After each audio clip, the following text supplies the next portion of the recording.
사도 요한이 환상 중에 하늘의 열린 문으로 올라가 보았더니 보좌가 있고 그 보좌에서 하나님께서 온 세상을 통치하고 계십니다. 그런데 하나님의 손에 두루마리 하나가 들려 있는데 그 두루마리를 열고 읽을 자가 없었습니다. 그래서 통곡하고 있는데 울지 말라 하시고 어린 양 예수님께서 그 두루마리에 인을 뗄 수 있다고 말씀하십니다. 그리고 예수님이 두루마리의 인을 하나하나 뗄 때마다 이 땅에는 큰 재앙이 일어납니다. 계시록에는 크게 3번의 심판이 나옵니다. 7인의 심판, 7나팔의 심판, 7대접의 심판입니다. 그 중에 오늘 읽은 6장은 첫 번째 7인의 심판의 시작입니다. 자, 그런데 오늘 말씀부터 사실 굉장히 어려운 말씀입니다.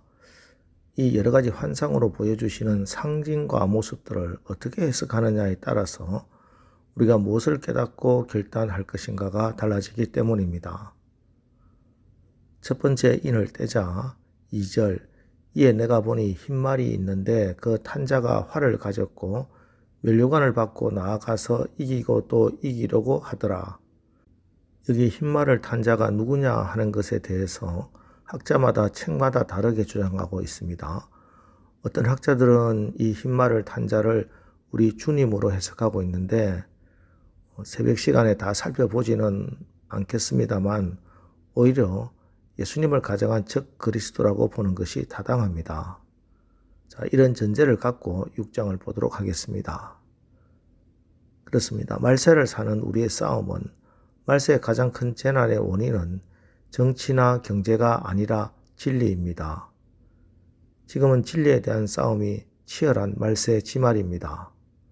성경을 인용하고 그리스도를 말하지만 교묘히 복음을 왜곡시키고 십자가를 부인합니다.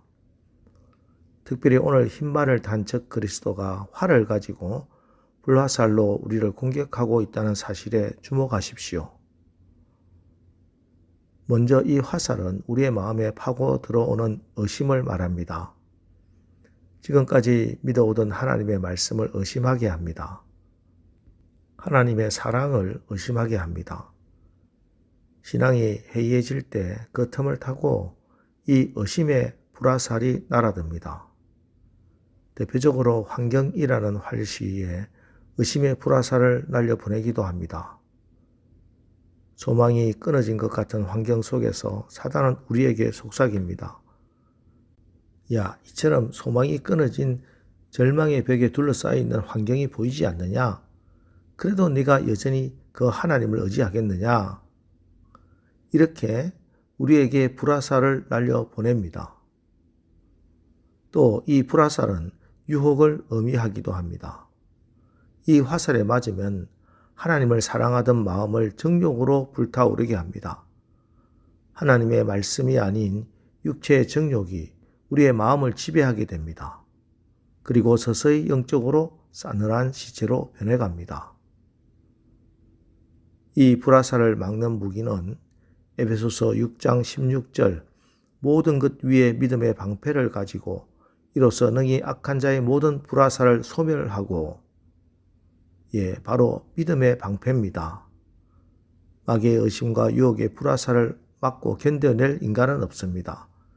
인간의 힘으로는 감당할 수가 없습니다. 하지만 믿음은 이 모든 불화살을 능히 막아낼 소멸할 방패가 되어줍니다. 특별히 눈물의 기도는 사단의 불화살을 소멸할 것입니다.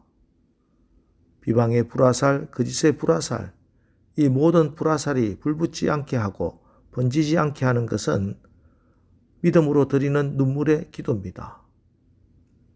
오늘 이 새벽에 여러분이 믿음으로 드리는 눈물의 기도가 사단의 불화살로부터 여러분의 가정을 지키고 여러분의 자녀들을 보호하는 방패가 되기를 주님의 이름으로 축원합니다. 이어서 둘째 인을 떼면 3절과 4절을 보십시오. 둘째 인을 떼실 때 내가 들으니 둘째 생물이 말하되 오라 하니 이에 다른 붉은 말이 나오더라. 그 탄자가 허락을 받아 땅에서 화평을 제하여 버리며 서로 죽이게 하고 또 큰 칼을 받았더라. 붉은 말을 탄 자가 허락을 받는다고 했습니다. 하나님께서 잠깐 허락해 주셔서 이 땅에 전쟁들이 일어나게 된다는 말씀입니다. 이어서 셋째 인을 떼니 5절 6절 셋째 인을 떼실 때 내가 들으니 셋째 생물이 말하되 오라 하기로 내가 보니 검은 말이 나오는데 그 탄자가 손에 저울을 가졌더라. 내가 네 생물 사이로부터 나는 듯한 음성을 들으니 이르되 한 데나리온의 밀 한 대요 한 데나리온의 보리 석 대로다. 또 감람류와 포도주는 해치지 말라 하더라. 검은 말을 탄 자가 손에 저울을 가졌습니다. 그런데 이 저울이 정당한 저울이 아닙니다. 불공정한 저울입니다. 터무니없는 가격으로 이 땅의 경제 질서가 다 무너집니다. 임금 착취, 빈부의 격차는 날로 심해집니다. 이 모든 것이 하나님의 경고입니다. 하지만 이렇게 전쟁도 일어나고 경제 공황이 일어나는데도 사람들은 돌이키지 않습니다. 살만하기 때문입니다. 한 데나리온으로 밀 한 대를 바꿔 먹을 수도 있고 보리 석 대도 먹을 수 있고 감람나무 기름도 있고 포도주도 있다고 돌이키지 않습니다. 그러자 어린 양이 넷째 인을 떼십니다. 이때 청황색 말이 나오는데 그 청황색 말을 탄 자의 이름은 사망입니다. 이 자가 땅의 4분의 1의 권세를 받아서 사람들을 죽입니다. 그리고 다섯 번째 인을 떼니 순교자들이 하나님께 원수를 갚아달라고 이 땅을 심판해달라고 탄원합니다. 그런데 이런 응답을 받습니다. 11절 각각 그들에게 흰 두루마기를 주시며 이르시되 아직 잠시 동안 쉬되 그들의 동무 종들과 형제들도 자기처럼 죽임을 당하여 그 수가 차기까지 하라 하시더라.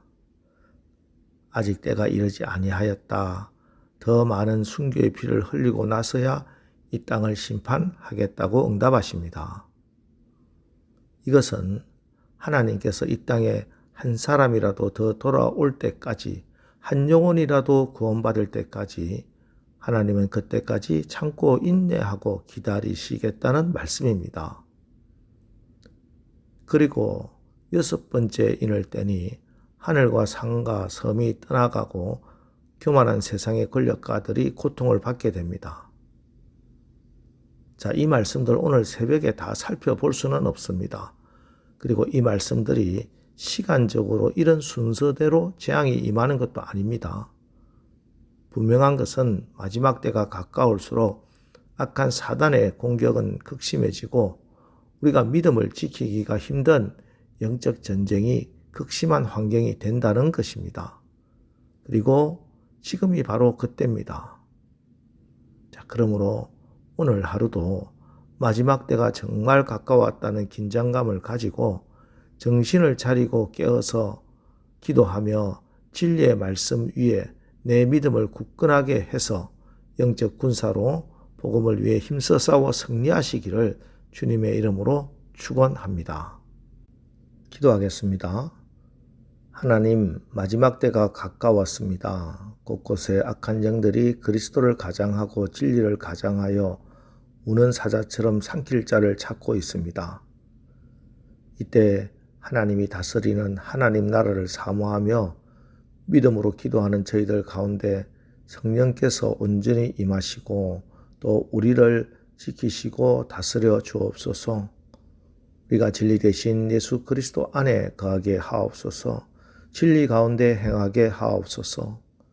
그래서 바울처럼 복음을 위해 힘을 다해 수고했다고 고백할 수 있는 자들 되게 하여 주시옵소서. 예수님의 이름으로 기도합니다. 아멘. 자, 이제 오늘 말씀을 붙들고 주여 우리가 진리의 말씀을 붙들고 믿음으로 기도하여 이 영적 전쟁에서 승리하게 하옵소서. 우리 합심해서 기도하고 나가겠습니다. 우리 기도하겠습니다.